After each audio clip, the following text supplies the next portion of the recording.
हम लोगों ने पहले अभी देखा है गीता के जो यज्ञ की चर्चा है गीता में, उसमें 3 यज्ञ था। कौन कौन सा? एक भौतिक यज्ञ, एक आध्यात्मिक यज्ञ और एक जप यज्ञ। अब हम देखते हैं कि महाभारत में यज्ञ क्या है, यानी गीता से बाहर महाभारत ये अलग कैसे हुआ। तो महाभारत का ही पार्ट एक गीता है।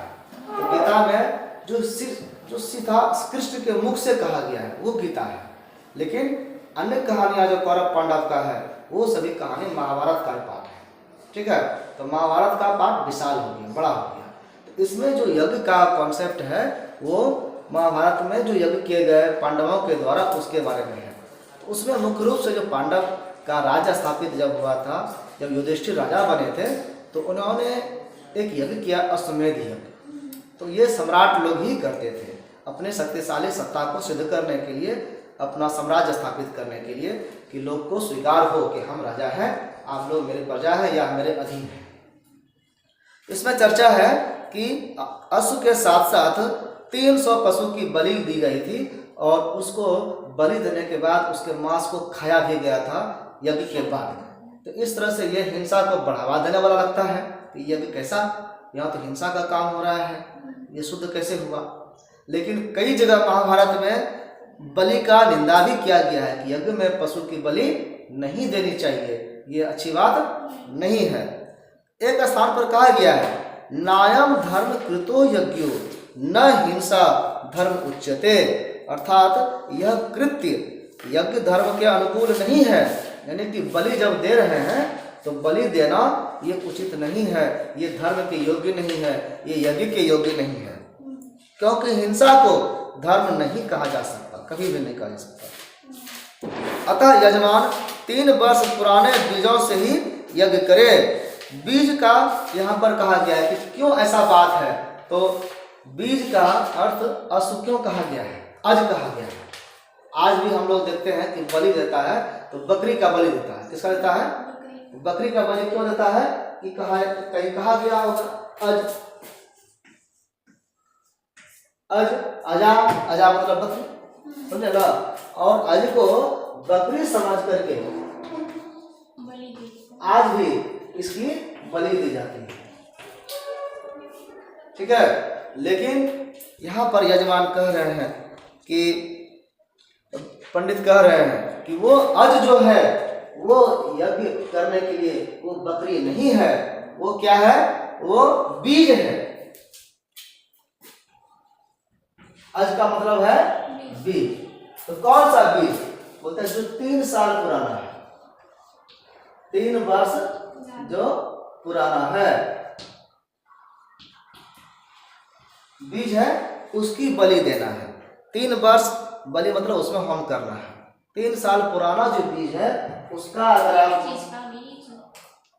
हाँ जो 3 साल पुराना है बीज, तो अनाज हुआ ना, जैसे कि तिल वगैरह करते हैं वो बीज ही है, जौ करते हैं वो बीज है, गेहूं बीज है, तो जो ये सब बीज है तो 3 वर्ष पुराना होना चाहिए। यजमान 3 वर्ष पुराने बीजों से ही यज्ञ करे, यही सही है। बीज को अज भी कहते हैं, तो अज का दूसरा अर्थ जो है वो बीज है और यही सही अर्थ है। श्रुति जब कहती है कि अज के द्वारा यज्ञ करें, ये अज से यज्ञ करना है, ये श्रुति में कहा गया है।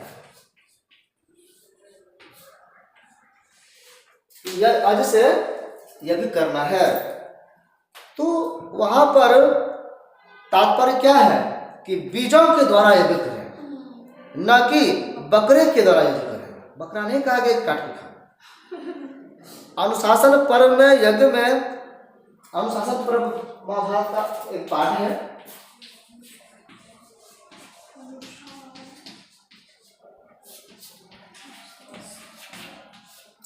इसमें कहते हैं भीष्म पितामह कि जो मांस लोभी मूर्ख एवं अधम मनुष्य यज्ञ आदि वैदिक कार्यों के नाम पर प्राणियों की हिंसा करता है वह नरकगामी होता है। यानी कि जो व्यक्ति हिंसा करके यज्ञ करता है और उसको खाता है वो क्या है? नरकगामी। वो कहाँ जाएगा? नरक में जाएगा, नरक में जाने वाला है, भीष्म पितामह कह रहे हैं। यानी कि निंदा की गई है, ये नहीं करना, हिंसा नहीं करना है।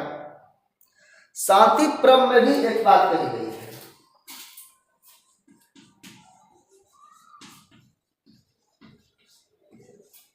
शांति पर्व में एक कथा है ब्राह्मण की।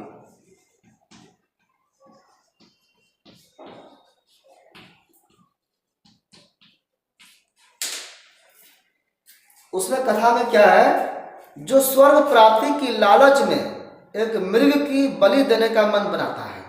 इस ब्राह्मण का मन होता है कि हमको स्वर्ग जाना है, और स्वर्ग जाने के लिए उस इच्छा में वो क्या करता है कि एक हरिण का, एक मृग का बलि देता है। मन में विचार करता है कि बलि देना है तो किसका दें, तो हिरण बहुत सुंदर होता है, उसका बलि देंगे ज़्यादा पुण्य होगा, ये सोचा। किंतु मन में यह संकल्प करते ही उसके वर्षों से संचित तप का जो फल है तत्काल नष्ट होने लगा। यानी कि सोचते ही उसका पुण्य खत्म होने लगा। सोचिए कितना खतरनाक चीज है। और जो बलि दे देता है उसका कितना नष्ट हुआ होगा पुण्य।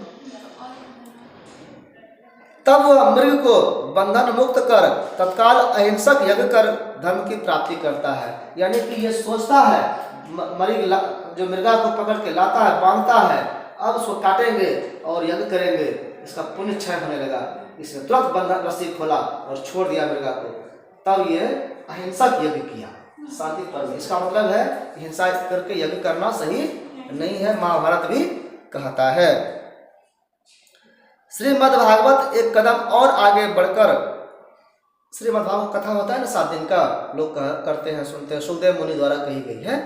तो उसमें भी और बात कहा गया कि यज्ञ में मारे गए पशुओं द्वारा यजमान से बदला भी ली जाती है। जिसको जिसको काट के खा रहे हैं, भागवत कथा में कहा गया है। श्रीमद् भागवत इसके कथा में आता है कि जिसका हम हिंसा कर रहे हैं, आज वो कमजोर है, उसको हम काट रहे हैं, वो जब मजबूत होगा अगले जन्म में तो वो हमको काटेगा, यानी कि बदला लेगा। हिंसा का क्या करेगा, वो छोड़ेगा नहीं, इसका बदला लेगा। मतलब आप जिसको आज काट रहे हैं वो कल आपको भी काटेगा। हे राजन, तेरे यज्ञ में जो सहस्त्रों पशु तेरी निर्दयता से मारे गए हैं, वे ही तेरी क्रूरता का स्मरण करते हुए क्रोधित होकर तीक्ष्ण हथियारों से तुझे काटने को बैठे हुए हैं। इंतजार कर रहा है कि तुम मर के आओ, फिर तुमको हम काटते हैं। यानी कि वो बदला लेता है कब, जब वो मजबूत होगा और ये कमजोर होगा। समझे ना। तो इस तरह से भागवत कथा भी कह रहा है कि हिंसा नहीं करनी चाहिए, यज्ञ में अहिंसक यज्ञ होना चाहिए, हिंसक यज्ञ सही नहीं है। तो महाभारत में यज्ञ की चर्चा इस तरह से की गई है। हम लोगों ने देखा कि युधिष्ठिर के समय भले हुआ था लेकिन इस समय नहीं हुआ। ठीक है, वो शुरू में कर लिया होगा, लेकिन कई जगह चर्चा हुई है कि हिंसक यज्ञ नहीं करनी चाहिए। तो हम लोगों ने आज भागवत गीता का चैप्टर कंप्लीट किया। इसके बाद फिर दूसरा चैप्टर हम लोग देखेंगे।